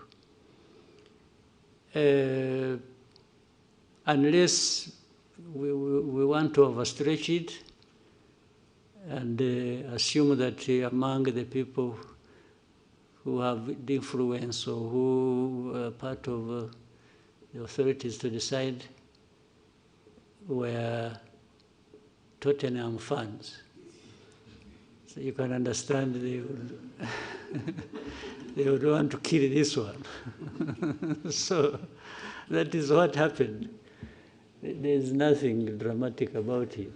But at the same time, by the way, if this partnership doesn't work, it means we have opportunity with this money because it is commercial, we are paying to open up for another partnership somewhere else. You've seen how we've been even going to, as far as the United States, we are having beautiful partnerships with NFL, with NBA, and more will come. Yes. By the time we realize, we are into many other partnerships. Thank you, Mr. President. You've given us more than 2 hours. With your permission, we can take 3 more questions. Let's see here, take some bonus. Oswald. Thank you so much, Your Excellency. Murakoze cyane. Ndagira ngo mbashimire kuri uyu mwanya mumpaye. Ni sinzi niba mwarabonye raporo yasohotse ivuga ko mu mwaka umwe 2024-2025 abantu basabye akazi bari 1,100,000 birenga. Akazi gahabwa abantu 3,000 gusa. 3,000 kuri 1,100,000. Bitatu bigomba kuba ariko byaragiye mu kampani imwe cyangwa ebyiri. Ntabwo nibera ko birakireka. Noneho mu mpamvu zimwe zibitera, inzego za leta zimwe zishyira ku isoko imirimo zigakoresha ibizami, abantu bagatsindira akazi ntibabashyire mu myanya. Hanyuma abavuga ni mu nzego za leta. Yego, mu nzego za leta. Inzego za leta hakwiye kubamo n'abakeya kurusha abo ngabo. Hakwiye kubamo bakeya kurusha 3,000. Leta bose barajyamo bashaka iki.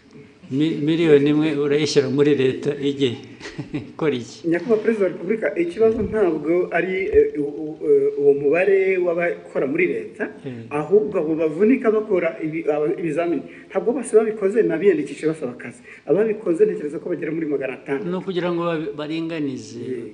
Ariko harimo imvune, hari abakoresha ibizamini wenda nko mu karere kamwe ka Nyagatare. Ugasanga ikizamini kiri kubera Musanze.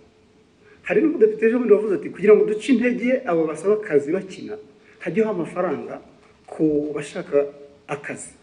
Ibyo byo ni mismanagement, ni imikorere itariyo. Ibyo nyine babishyira ku murongo. Ibyo bishobora gukosorwa, ntabwo ari ikibazo kinini cyane. Hanyuma ikindi Nyakubahwa Perezida wa Repubulika, ibirebana n'insengero. Abanyesengero basabwe kugira ibyo bavugurura. Barabivugurura bashyiramo amafaranga. Nabyo bigiye gusaza zitarataha. Iyo bibagewe nta nsengero nafungura nimwe. N'ibyo dukora tubikora nyine byose kugira ngo abantu nayo insengero muri development, muri ibi byose twavugaga intambara ziri ku isi na survival y'igihugu, insengero zifitemo uruhare iki? Nazo ziratanga akazi se? They are just cheating. Abenshi they are just cheating. Ariko mubahehe mwebwe. Ngewe ibyo mbona ko ari abantu huzuyemo ububande gusa, kurwana n'ababande bari mu churches nabyo nta mpuhwe mbifitiye na busa rwose. Ariko mwebwe abakoroni barabarindagije, namwe murarindagira. Ubu twirwe tuganira ibintu bya church, ibisengero wagiye mujye guhinga, mworore, mujye gusenga nushaka usengere kuri telefone.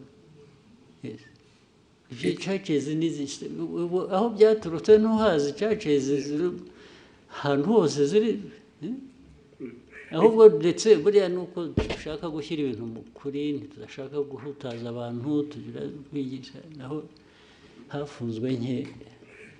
Ikibazo kirimo Nyakubahwa Perezida wa Repubulika, kubera hari uturere tumwe zifunguye, abaturage baturuka mu turere ho zifunze bajya gutera umubyigano. Naho tuzazifunge ahubwo. Yes, aho ziri ubwo tuzazifunga, bajye basengera mu rugo rwose. Iri senga abanyafurika mwara. Niba munyemera ikindi kibazo kimwe kirebana n'inyambo, ejo bundi mwagabiye Emile wa Katari inyambo Albert Rudatsimbura twaza tuganira avuga ati birakwiye ko inyambo zishyirwa mu murage w'igihugu ku buryo buri official ibyo bintu mwinshi mubitekerezaho bizakorwa ryari muzabitekerezeho mwebwe muzabitekerezaho mubikore njye mfite inyambo ndazitunze ndishimye uko muzazigenza mu migirire gute ibyo birabareba yes njye nzatunga ngabe nishime nyambo ko ari amateka yacu se mwe mukora akazi ko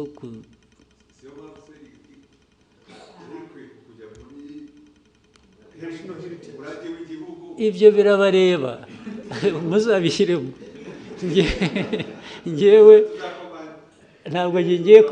ntabwo ngiye kubishyiriramo kubera ko ndi umworozi none se ntufite uko communicating na leta mwe muzabikurikirana ibyo birabareba Murakoze. Next, Bloomberg. Thank you, Mr. President. Ondiro Ganga with Bloomberg News. I just have a couple of things I'd like to hear from you. If we look at gold prices, they've hit an all-time high in the market. In the context of Rwanda, IMF projects that by the end of the year, gold is going to account for half of your export revenue, about $2 billion by the end of this year. But in the same breath, we have seen sanctions, particularly from the EU, on the country's main smelter, Kasabo, and some of its executives. So in lieu of the sanctions, what is Rwanda currently doing with its gold? And maybe if you can broaden out that conversation for me, what is the importance of gold in Rwanda's economy? And do you have specific plans to develop the gold industry? Thank you very much. Do you want to advise those who are applying sanctions? I'm saying, do you want people to add more sanctions to stop that, or what? No, I want to know if you're not selling it to the EU, because Rwanda also has a really big deal, about $900 million mineral deal with the EU. Yeah. So if they're off the table, if that is frozen, what is currently happening? There's nothing frozen. There's nothing frozen. You know what they sanctioned? They are individuals who led that refinery. But the refinery operates, right? So that I don't misquote you, Rwanda is still selling its gold to the EU. It's selling gold to the market. Whether EU, the Gulf region, or United States. I don't know whether I'm getting your question properly, but there is definitely gold. We have gold here, by the way. Do you know it? You know a place called Miove? You have heard? During the war of 1992-3, our soldiers were operating in that region. Miove, there is a swamp, you know it? In Chumbi. Our fighters woke up and found some stones they didn't know flowing along the river, and they picked that stuff. And in fact, we sold it, sent it through to Uganda, sold it. It bought us, we were able to buy some meals for a week, just from the gold we picked. The mining still goes on artisanal, and now they are doing deep exploration to see if there is gold in Nyamagabe area, near Nyungwe. A lot of gold comes from there, and so on and so on. Then more gold comes from, and gold has been coming through here or sold here from Congo as it goes through Burundi or goes through Uganda. So there's nothing particular about gold and Rwanda that people should blah, blah, blah about. even the refinery. But you know, the sanctions, if you followed, the sanctions, they sanctions 2 individuals. What does that have to do with gold?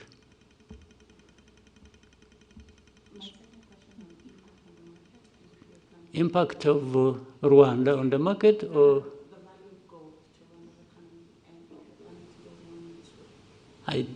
well, it must be there. I haven't calculated it, but the impact must be positive, must be there relative to the price of gold going up. I've been seeing it is now at around 4,000. Yes, 4,000 plus dollars per ounce, I think. That's huge. As you see it, you may end up, and it has nothing to do with Rwanda, you may end up having wars around gold, those who need it and those who produce it in the world. And those who have more will get more involved than those of us. We are talking about young or small people. Rwanda always carries the burden of the whole world by itself.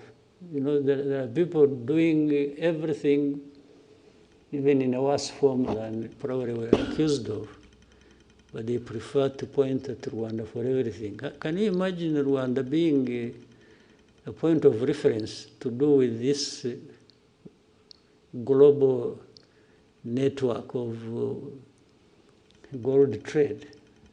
You get it clearly that it is politics, it is geopolitics, it is some nastiness that goes on every day. Otherwise, how does Rwanda really surface in all this? Thank you, Mr. President. We'll Someone else want yes, to? one last question from Jackie. Thank you very much. Your Excellency, my name is Jackie Lumbasi. I host the Real Talk on RTV.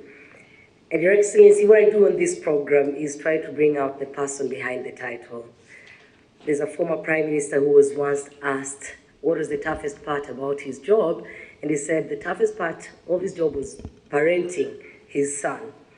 And to someone else would think when you're a president or you're a prime minister, that should be the hardest job. I would love to hear from you as a parent. So in this case, putting aside the president, and I would love to talk to PK, the father, the grandfather. If you've ever had to struggle with anything as a parent, what would that be? And then with the grandchildren growing, I wonder if you're picking them from school, dropping them there.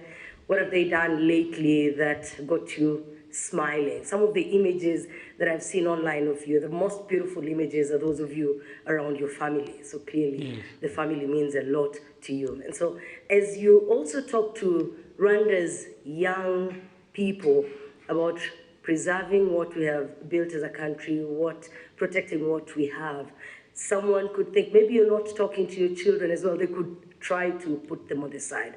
As you watch your granddaughters grow and the many other grandchildren that will come, how would you like them to view Rwanda's transformational journey and the role that their grandfather has played? Thank you, Your Excellency.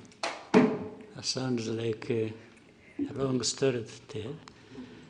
But, well, thank you to in any case, bring it up and reference that. My family, whether immediate or the generations springing from that, first and foremost, the central part of me and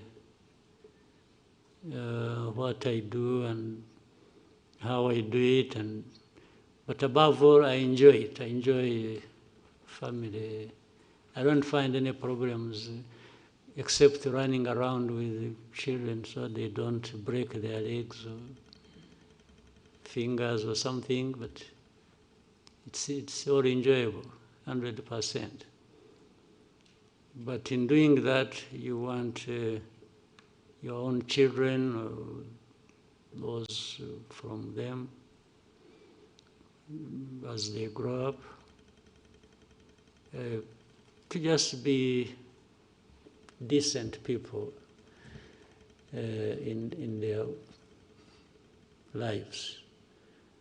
Decent meaning the core part being what is expected of them in society and by so, but also making their own mistakes and owning up and growing with a purpose that they can live and lead in the society where they grow up in. They must have some bearing, the bearing being the Rwanda, the family, so we would, and for those ones, other than the grandchildren, the children, we once in a while we have a discussion around that. And I have time to tell them my experience, my life, young, middle age, growing up to the age where I am, and all that the family, my wife and I have had to go through to make sure that first we survive and they survive, and so the efforts can't be for nothing. The efforts can only be for the fact that they must grow up as decent human beings as much as they can. I can tell them so much, but only they can do so much. And if they can learn from that, which we always have to insist and they do, well, that's it. And actually the issue of them growing up as president's son or daughter or grandchildren does not feature much. We try to remove that from the conversation as much as we can. They just have to grow up as decent human beings. If they become presidents themselves or become whatever they want to become or become nothing, that's up to them. They know how to live with it. Yeah, so, but it forms a big, big part of my life, and it feeds into the energy to do what I can do, and without a doubt. Another person maybe? Thank you, Mr. President. These two, now they are four. Some of them are raising for the second time. No, not for the second time, no. We can go to Jadot. Murakoze nyakubahwa Perezida wa Repubulika. Biriya abantu mwagarutseho nyakubahwa Perezida wa Repubulika muri iyi minsi, ahubwo nyuma ya COVID biragaragara ko intambara zishingiye ku kwigwizaho imitungo zongeye kuba nyinshi. Ingaruka zimwe za hafi ni uko ibikomoka kuri peteroli birimo guhenda, ibihugu nk'icyacu bidakora ku nyanja ndetse tukaba twinjiza byinshi birenze ibisohoka. Cost of living nyakubahwa Perezida wa Repubulika irimo irazamuka.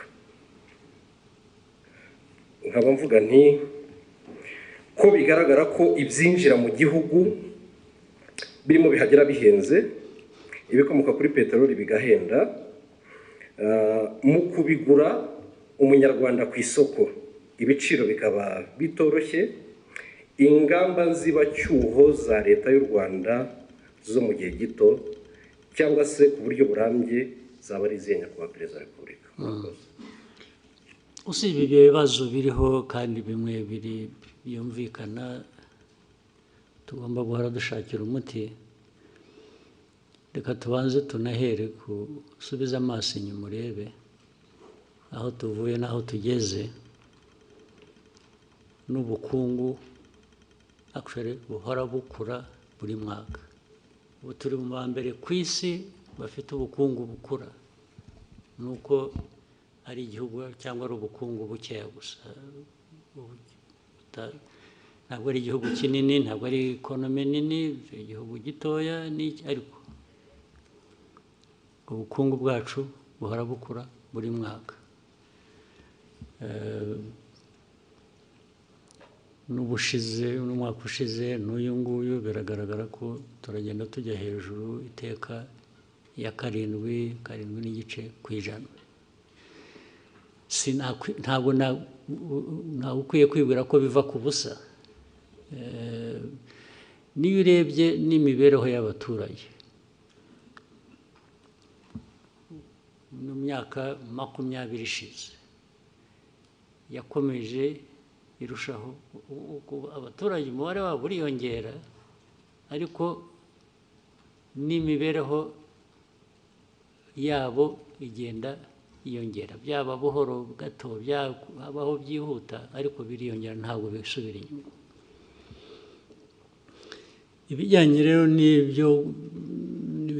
bijyanye n'ubukungu ku buryo bw'ibyinjira ibisohoka bavugaga, ingamba ya mbere ni ukugira ngo ibyo twohereza hanze birute ibyo tuvana hanze. Nibyo byatuzamurira ubukungu kurusha. Tugatubura agaciro, tugatubura n'ubwinshi bw'ubukungu.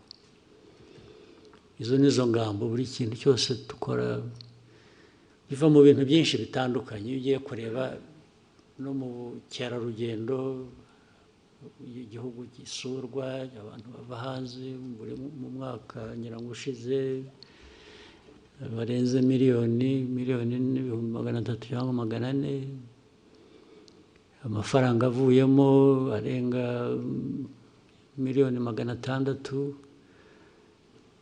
Ibi byose ni ibintu dushaka ko bikomeza gukura, ariko birakura harimo ikibazo cyo kirahari kijyanye nuko ufata ibyo ufite ubu ukabigereranya n'ibyo ukeneye ubu, usanga ikinyuranyo ari kinini nyine. Ariko niyo mpamvu abantu bagomba guhora bakora uko bishobotse ku bintu byose.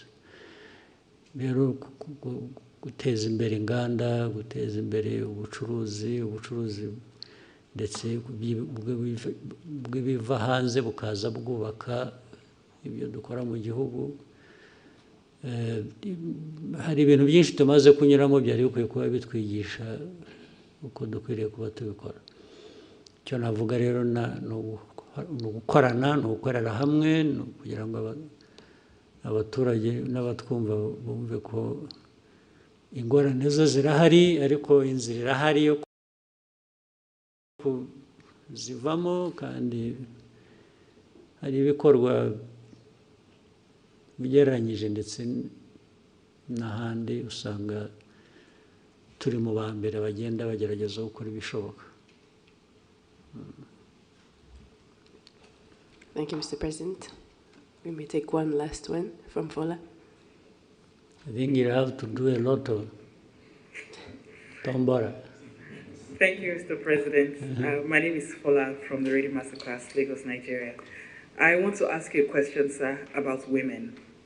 So in many African countries, women That struggle. must be easy question.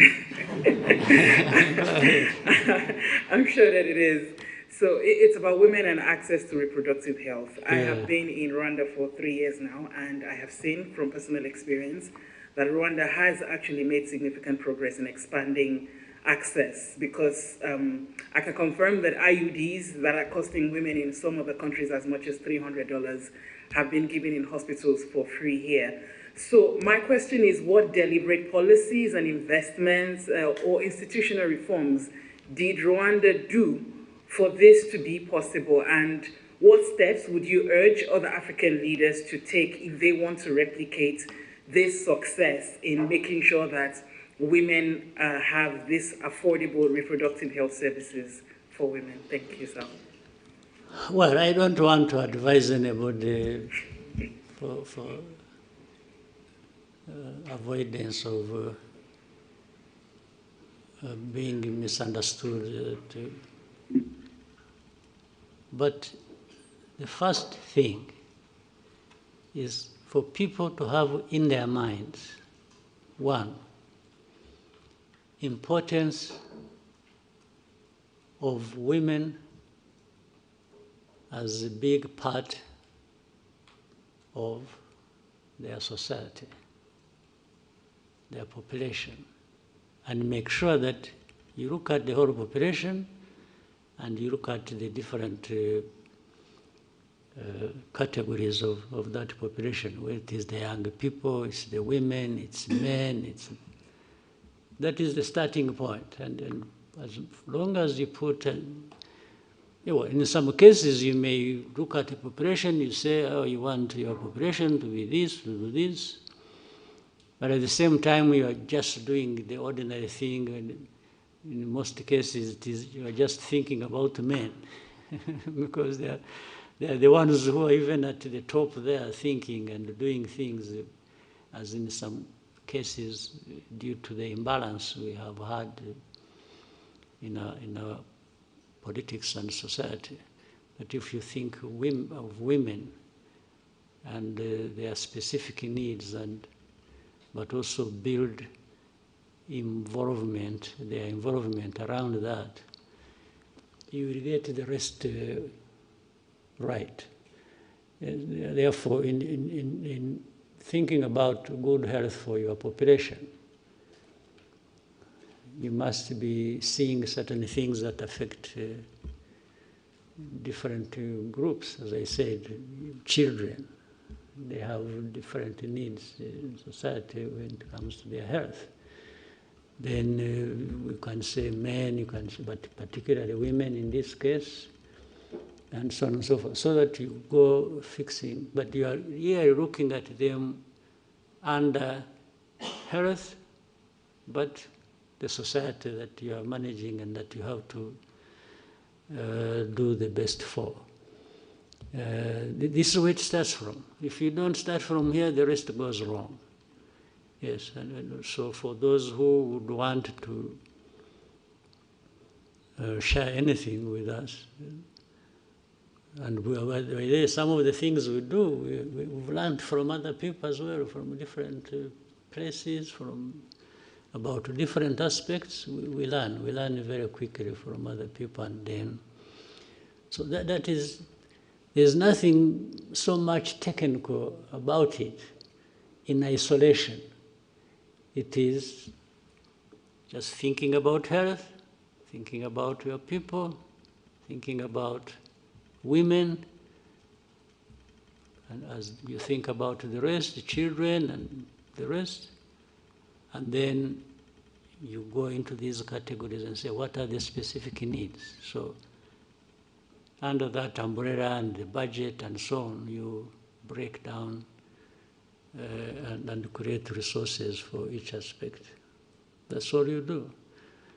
But that's the starting point. The rest is to be practical. How do you become practical about doing it and just stop saying it or having information and knowledge about it? Thank you, Mr. President. Was there someone who really, how urgent is it? I think we can start with them at the next press conference, the ones I have not asked.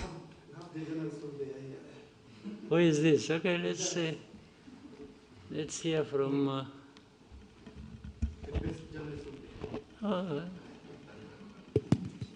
who did want to hear from that? Murakoze nyakubahwa Perezida wa Repubulika. Mfite ikibazo kimwe nshaka kubabaza mpagaze kandi mbashimire, murakoze cyane. Nyakubahwa Perezida, mu minsi ishize twabonye intumwa z'i Burundi mu gisirikare n'iza leta zitabira ibikorwa byabereye n'aha ngaha. Ejo bundi tubona impunzi z'abarundi zitaha ku bushake zisubira i Burundi. Abantu bakavuga ati se haba hari umubano muri iyi minsi cyangwa se ibiganiro byabyihariye kugira imipaka yongere ifungurwe yo ku butaka? Murakoze. Nta gufungura imipaka iracyameze nk'uko yari imeze, nta kirafunga. Ariko twebwe na mbere hose no gufunga kw'iyo mipaka nta uruhare u Rwanda rubifitemo. at all. Abarundi nibo bahisemo gufunga imipaka, ndetse turababwira ngo aho bazashakira gufungura twebwe ntabwo twigeze dufunga. Ndetse n'ubundi hari abava i Burundi bakaza hano, hari abantu bava hano bakajya i Burundi, hari abagenda na Rwanda sinzi niba ikijyayo,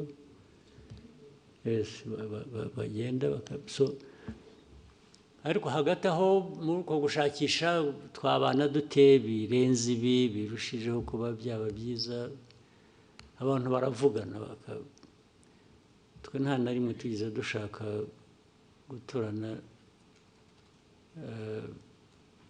kugira abaturanyi tutameranye neza, ariko bijya biba biraba n'ubu birahari, ariko muzakurikirane neza ntabwo byigeze biduturukaho na rimwe. Niyo mpamvu ndetse kugenda no kugaruka rimwe na rimwe twe nta abantu aho bashakiye baraza, bashakiye baragenda. Nabo abaye impunzi niba duha za UNHCR cyangwa abandi bakorana n'impunzi bakaza bakavugana nabo, niba hari abumva bamaze kurambirwa ubuhunzi bashaka gusubira iwabo, twe tubaha UNHCR ikabatwara, ntabwo twagumisha hano ashaka gutaha. N'ubundi yaje hano atari uko tubazanye, ahubwo ni uko bahuye n'ibibazo iwabo bagashaka kugira ngo baze babe hano. Nta kintu gishya rero kindi. All right. Thank you, Mr. President. Thank you very much.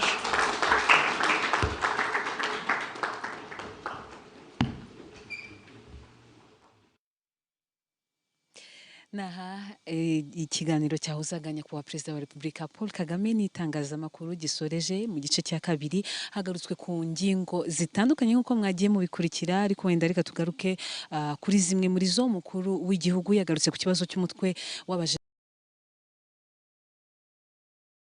Thank you, sir.